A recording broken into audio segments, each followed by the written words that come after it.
Good afternoon. This is the inaugural broadcast of two TERFs and a ute. We've been struggling with what to call it, and that's what we've come up with because that's basically what we are today. So I'm Suzanne Levy from Speak Up for Women, and with me is Tania from Women Act Up, and I thought you were from more places than that. I am. Being quiet. Being quiet and humble. Okay. Yeah. But together we have formed Turn Up for Women, which is a bit of a collaboration between Women Act Up and Speak Up for Women. And we've been holding some events, and we've had a couple in Wellington, encouraging people to come out and turn up for women. Not encouraging people to come out, but if you want to do that, that's absolutely fine as well. Yeah. We support you. Do it on the mic, that's what I say. Do it on the mic. Go hard. Yeah. Yep. So the next opportunity to turn up is going to be in Nelson on July the 22nd at 12:30 on the cathedral steps, which apparently if you live in Nelson, you will know exactly where the cathedral steps are. We don't live in Nelson, so it's going to be a bit of a surprise for us. Yep. It's going to rock though. There's a lot of interest down there, and so far not a lot of interest from the counter protesters, so that's a little bit encouraging. I think it's going to be a really cool day, so come on out. We want to hear your voices. It'll be great. We do want to hear your voices. There'll be an opportunity to speak. There'll be an opportunity to have a chat with us if you want to. Bring some banners, bring yourselves, bring your friends, bring your supporters. It's not just for women, it's for people who want to turn up to support women. We'll have a PA system and a banner, and you'll see us there at 12:30 on July the 22nd. So cool. Yeah, looking forward to it. We're planning an event for Christchurch as well. Yep. For September. It'll be a similar format to the Nelson event, whatever that is. And we'll obviously post details about that as they become available. But it'll be a weekend somewhere public in the middle of Christchurch. Yeah, that will be fun. Yeah, that will be fun. Christchurch will be interesting. Yeah, it will. Yeah. We've got something going on in Auckland in August that will be run slightly differently, and it will be more of a private event, but that's going to be cool too. Got high hopes for that one as well. Yep, and we'll both be at that one as well. And I'm especially looking forward to getting up to Auckland and meeting some Auckland TERFs, some Auckland Speak Up for Women. Yep. It'll be excellent. Now, Tania, you are involved with the Women's Rights Party. Do you want to have a quick spiel about the Women's Rights Party? We are very, very, very close to going to register with the Electoral Commission, and everything is going really quite well. Jill Ovens is doing some amazing work behind the scenes and with press releases, and we've got amazing policies. I know you all want to join. I know you all want to be members and have someone to vote for. We really want to work on this. This is one of the ways that we can get this fight under control, if you like. It's one way that we can get some understanding of what's going on in the political sphere. We do need to address that. And we want our voices heard in politics. We're just getting shut down a lot. Still, we're getting shut down a lot. So if we can get in there and start actually having an impact, that would be really, really great. It sounds like it will give a lot of women something to vote for, especially people who maybe weren't going to vote at all. Yeah, absolutely.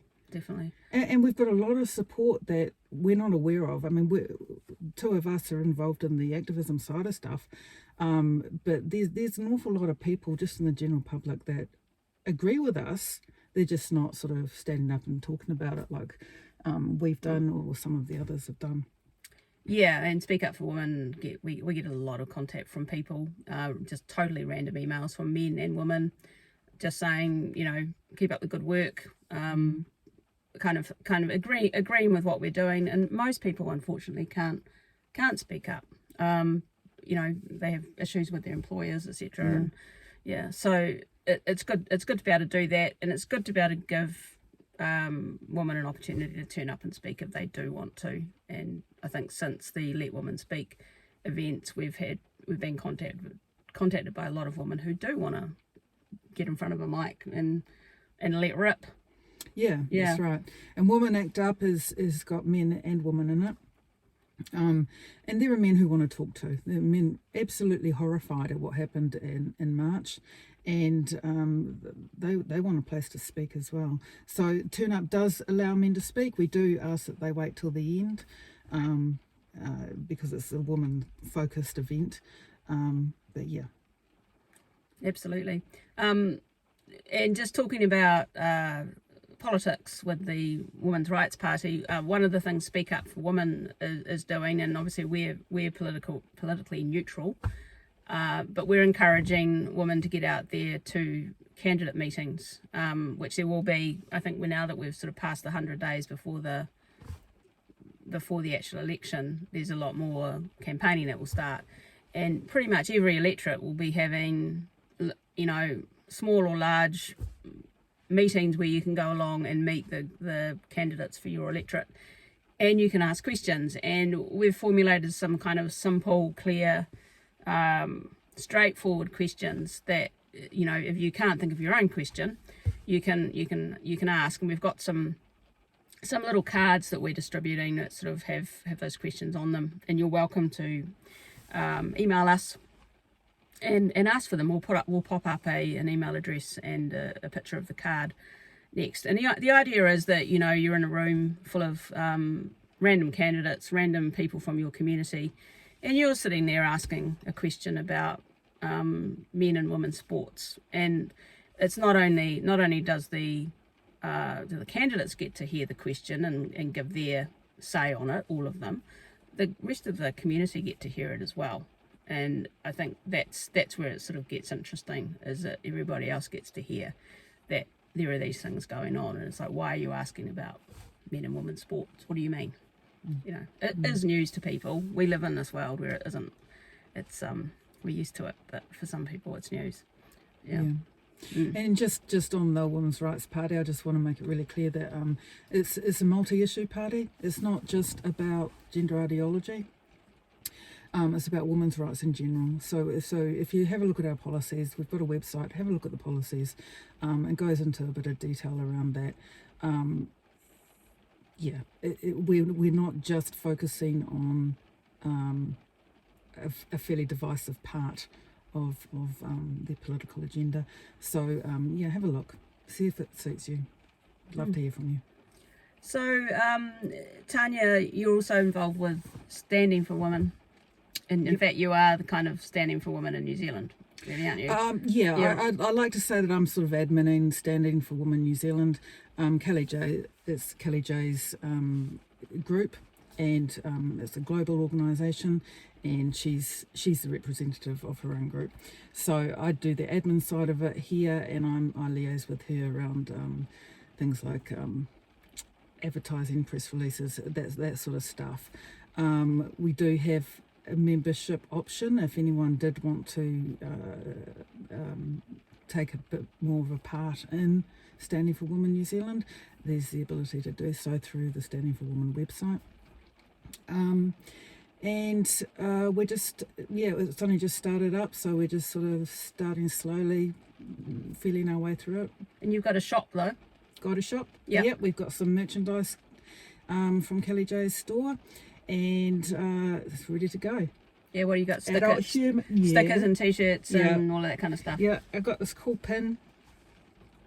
It says "Let Women Speak," and there's this really awesome t-shirt with a Diamante New Zealand flag on it. That's actually really cool. It's hard to get a decent picture of that, but it's really cool. Is that the one in the suffragette colours? Yeah, in the suffragette colours. Yeah, that is a very cool one. I want one of those. Yeah. Yeah. So, I think you can find the New Zealand store through the Standing for Women. You can. Main site. There's like an option to go to New Zealand, I think. Yeah. So they've got America, Australia, New Zealand, Europe, and England on there. Okay. So back to sort of Kelly J and Let Women Speak, can you update us on what's happening with the tomato juice thrower, who I just can't help but call Rumpelstiltskin?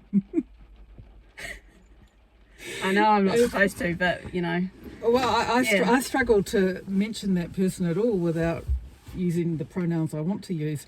Okay, that person is he was meant to turn up for a case review hearing earlier this month, and the lawyer applied for dismissal of charges.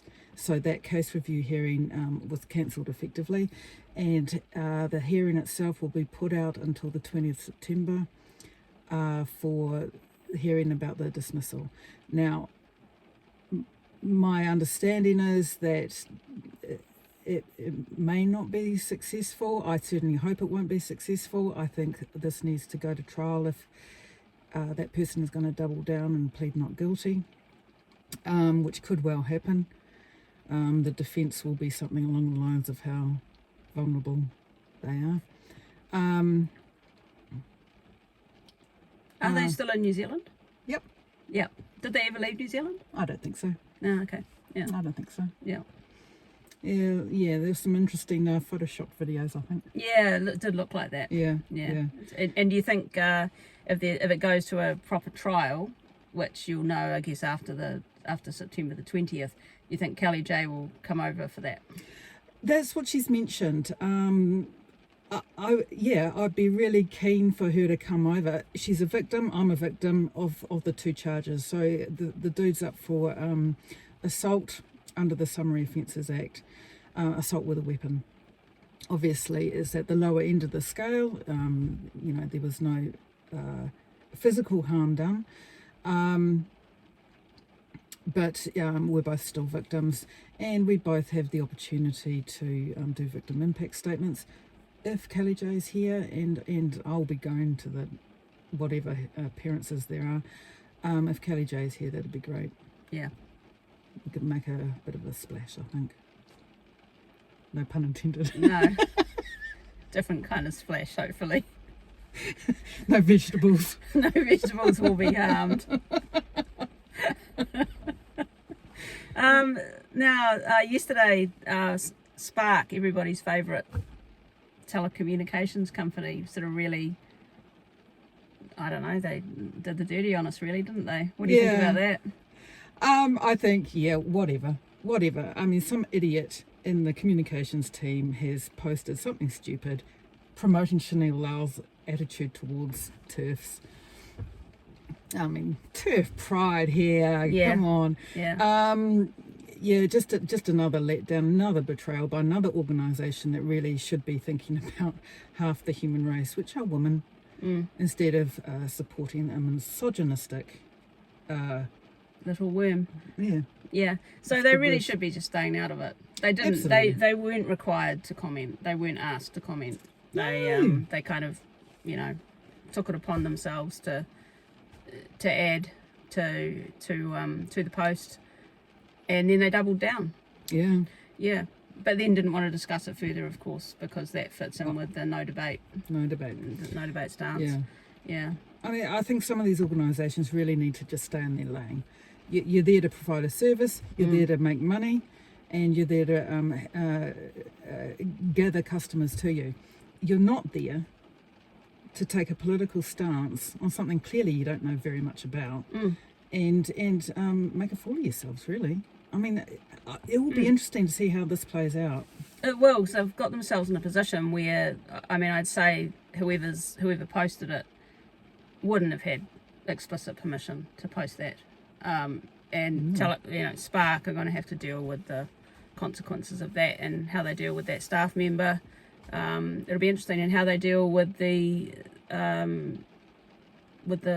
customers who are actually contacting them about it, withdrawing their business, that kind of thing, and what they'll, whether they'll actually issue an apology or say that it shouldn't have happened or what have you.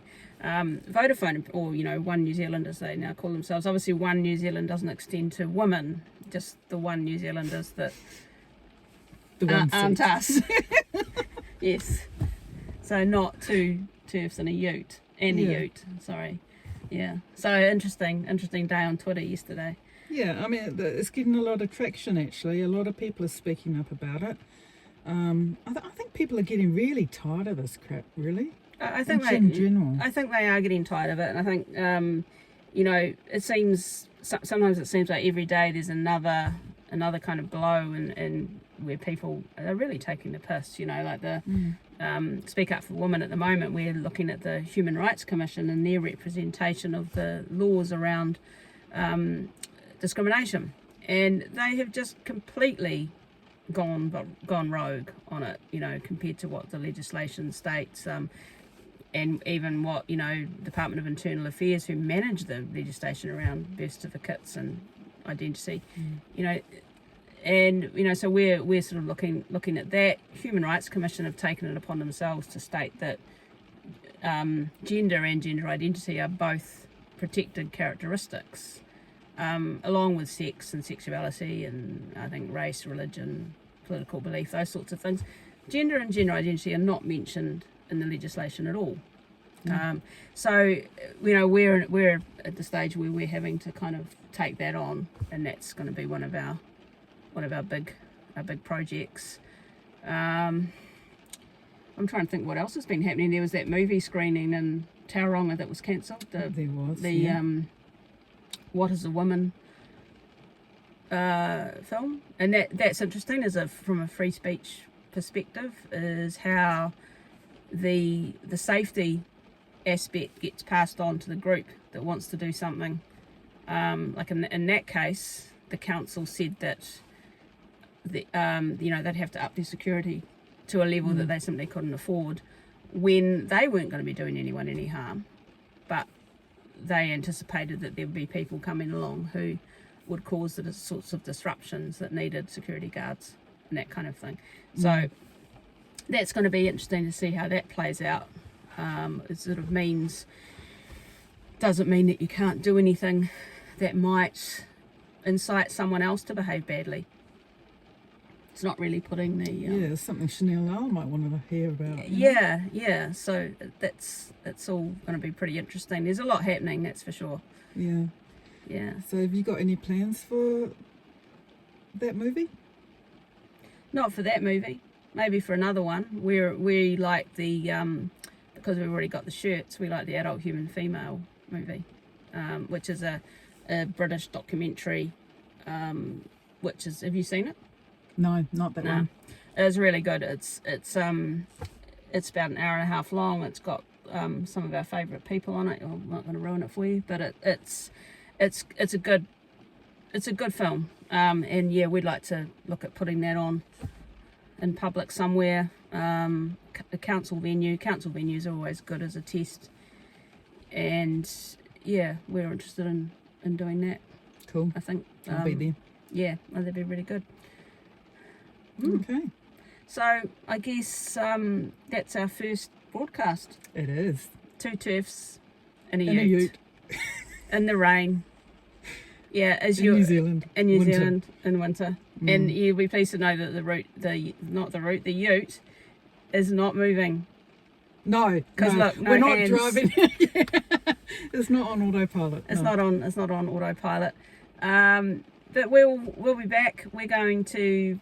I think we should do this when we're in Nelson. We won't have our ute, but we won't have the ute. But we will find something, a vehicle of some kind. Yeah. Maybe someone's got a Porsche down in Nelson. Yeah. So if we could do two TERFs in a Porsche, that would be excellent. We're not so keen on 2 TERFs in a Mini, or 2 TERFs in a Toyota Aqua, because. Or, what's that other little one that gets stolen all the time? The little Mazda. 2 TERFs and a Mazda Demio. That's not happening either. So, 2 TERFs and a Tesla. Yep. Okay. Anyway, we'll leave it with you guys. If you want to get in touch and offer us your Nelson vehicle, then let us know. And yep. Otherwise, see you guys in Nelson. It's going to be a blast. It's going to be cool. It's going to be really good. We'll see you there. See Thanks. Ya.